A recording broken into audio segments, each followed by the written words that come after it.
In the cornfields of a small Midwestern town, a creature known as Sawtooth Jack wakes up every Halloween and tries to make it to the local church. The locals know they must stop him if they don't want a disaster to happen. So they have a traditional ritual they repeat every year called the Run. All the town's teenage boys must go after Sawtooth Jack and kill him before midnight. Then everyone gets to eat the candy, hiding in his body among the organs. Whoever kills Sawtooth Jack is considered a hero and wins a house for his family, $25,000 a car, and permission to leave town, which usually is forbidden.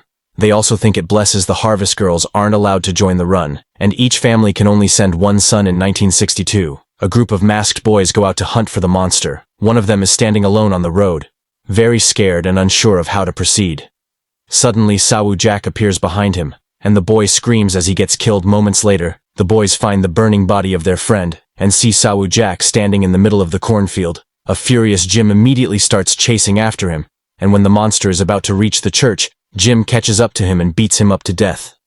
Then he grabs some candy from Jack's body, and after the others do the same, they howl and celebrate Jim's victory. Afterward, the Harvesters Guild throws a Halloween party to celebrate another successful run, and Jim is given all his prizes. His younger brother Richie asks him to take him with him, but Jim just offers a hug and an "I love you" before leaving town in his brand new car. A year later, Sheriff Jerry shows up at the school, 5 days before Halloween, to remind the teens how important the run is. Showing pictures of the year they didn't kill Sawtooth Jack and the Black Duster destroy their crops. Jim is often brought up as an example of a hero, which irritates Richie, who wants to join the run and can't because of the rules. Riley makes fun of him for wanting to volunteer when the others actually have no choice in the matter. Some of the teens think that Sawtooth Jack isn't real and is just an adult in costume. But Bud swears he saw him outside his window when he was a kid. Riley makes fun of him too, and this triggers a fight, but the adults quickly break it up after class is over. Riley tries to follow Richie down the street to finish the fight, so Richie hides inside a movie theater there. He meets Kelly, who is new in town. They chat a bit and hit it off. But when Richie asks her to the Halloween dance, she explains she isn't allowed to go because she's black. Richie promises that he'll change that rule when he wins this year's run. Then he meets with his best friends, Butt and Mitch, who heard some nasty rumors about Kelly, but Richie doesn't believe them. His friends also convince him that he's faster than his brother, so he should break the rules and join the run anyway. In the evening, Richie goes home and his parents, Dan and Donna, hand him a postcard from Jim, who they haven't seen since he won the run. Richie informs his parents that he'll join the run regardless of the rules, and an argument ensues during which Dan slaps his own son. This only makes Richie angrier, and he tells his parents they can't stop him. He runs to his room and escapes through the window to meet with Jim's ex and spend the night smoking. Meanwhile, in the cornfields, the farmer approaches an empty scarecrow stand and proceeds to carve a pumpkin. Then he climbs the stand, which isn't empty anymore. Now Sawtooth Jack is there wearing the pumpkin as a head. The next day, Riley finds Richie and starts beating him up before stealing his belt. This a beloved memory of Jim because the brothers used to wear matching belts. So a furious Richie tries to defend himself with a knife. However, Riley just beats him up again and leaves. Richie decides to go home and finds a letter from his brother in the mail. Jim apologizes for not contacting the family sooner and asks Richie not to join the run because their parents need him, tired of being treated like a baby. Richie decides to steal a car and get out of town. However, as soon as he reaches the open road and crosses the bridge, Jerry blocks his way. Richie tries to run away, but he barely gets to leave the car. When Jerry knocks him out that night, all the parents lock up their kids in their room so they can't run and hide to avoid joining the run. The boys hit the doors and the walls and des inspirations and ask for food or a bathroom break, but their pleas are ignored. They must spend 3 days like that. It's a method to drive them crazy and make them hungry for the run. When Halloween night finally arrives, the farmer fills up Sawtooth Jack with candy and cuts his rope, so he's ready to go in town. All the teenage boys are finally released, so they can take the streets and start the run. Richie wakes up in his bedroom and finds Dan telling him about a good job offer for his future, but Richie only wants the run. Both Dan and Donna try to stop him from leaving, but they pleas fall on deaf ears, and Richie leaves the house.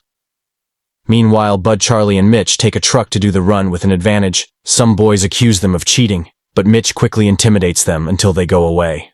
At that moment, Richie finally joins them, but before they can leave, the mean group comes back and starts damaging the truck once again. Mitch keeps them at bay, and Richie distracts them with some food. Then the boys finally drive away. On their way out of town, they put on some masks and notice that the butcher is keeping hungry boys away by standing guard with a weapon in hand. Other boys also throw things at the truck for seeing it as cheating when they reach the cornfields.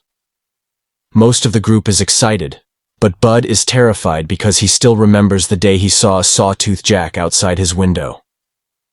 Unlike his friends, he doesn't want to do this. Suddenly the truck hits something on the road, and Mitch has to stop it to avoid crashing. The truck won't start. So they get out and take a look, only to find the road empty. Then they notice there's candy near the cornfield, and rush to start eating it, thinking the truck had hit Sawtooth Jack, and they've already killed him.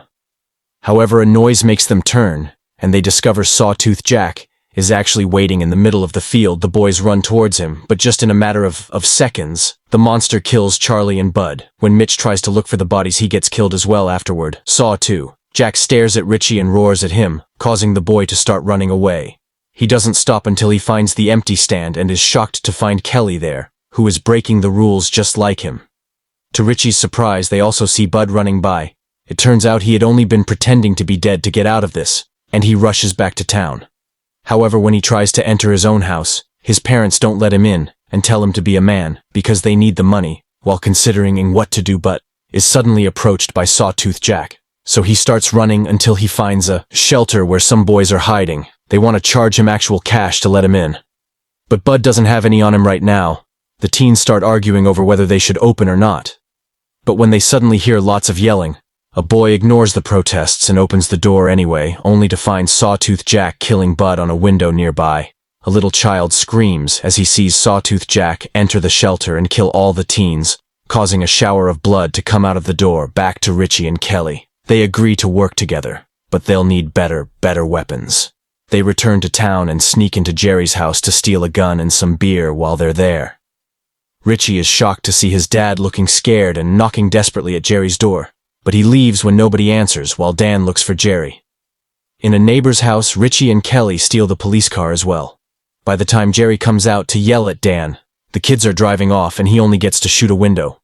Richie and Kelly hear a report on the car's radio about the monster being seen downtown, so they head there. On the main street, chaos is taken over as the teens break into stores to steal all the food they can find. The butcher tries to defend his business and even kills a few boys, but they overpower him and beat him to death before stealing his meat as well.